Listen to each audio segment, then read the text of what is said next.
অজামিল মহাদস্যু মহাপাপী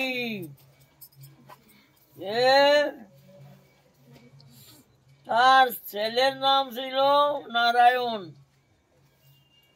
ছেলেকে বলছে নারায়ণ নারায়ণ নারায়ণ, আয় নারায়ণ, যা নারায়ণ, খা নারায়ণ, সব সময় নারায়ণ নারায়ণ বলে।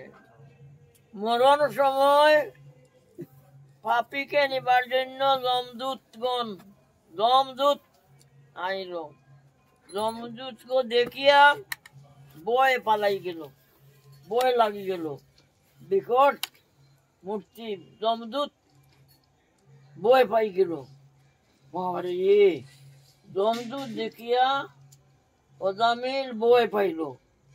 বলছে, ও নারায়ণ নারায়ণ আয়, নারায়ণ আয়।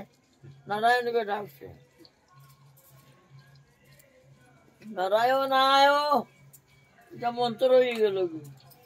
নারায়ণ আয়, নারায়ণ নাম, নারায়ণ ভগবানের নাম।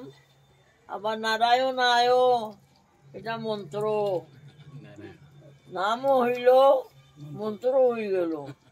তখন আর ভগবান থাকতে পারেন? ভগবান সঙ্গে সঙ্গে পাঠাইলেন, যা বিষ্ণুদূত। বিষ্ণুদূত আসিয়া, এই তোমরা কারা, ভাগো।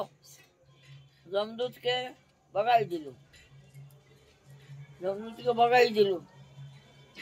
তখন অজামিলকে কি করলো?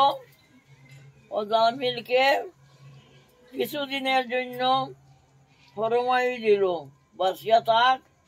এখন তো তুমি যমদূতকে দেখলে তোর তো নরকে যাইতেছিলে, নারায়ণ বলায় তুমি বাঁচি গেলে। এখন সঙ্গে সঙ্গে বৈকুণ্ঠে যাবে না, এখন বদন হয়ে যাইতে লাগে, সঙ্গে সঙ্গে বৈকুণ্ঠ যাবে না। এই হরিদ্বারে এই ভাগবত পাঠ করতে করতে সে বৈকুণ্ঠে গেল। এই যে নারায়ণ ডাকলো, এটা বলে আবাস, মানে তার ভগবানকে নারায়ণ ডাকা নাই, ছেলেকে ডাকছে নারায়ণ। সে যদি এটারে বলে নামাবাস, নামের আবাস, নামাবাস। যেমন মুসলমানকে শুকরকে হারাম বলে, শুকরকে বলে হারাম।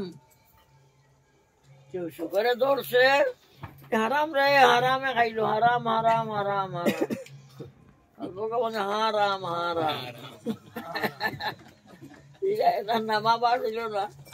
নাম তো ভগবানের নাম বলছে না, এ বলছে হারাম। আর ভগবানের শুনছেন হারাম। হারাম যখন বলছে, যাও এটা বৈকুণ্ঠে নিয়ে আসো।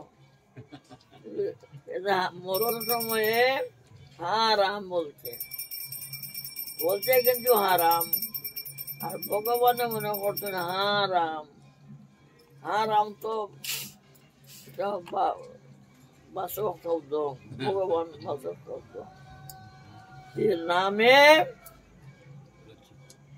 এই যে নামের নাম সংকীর্তন তোমরা করছো, কি করছো তোমরা?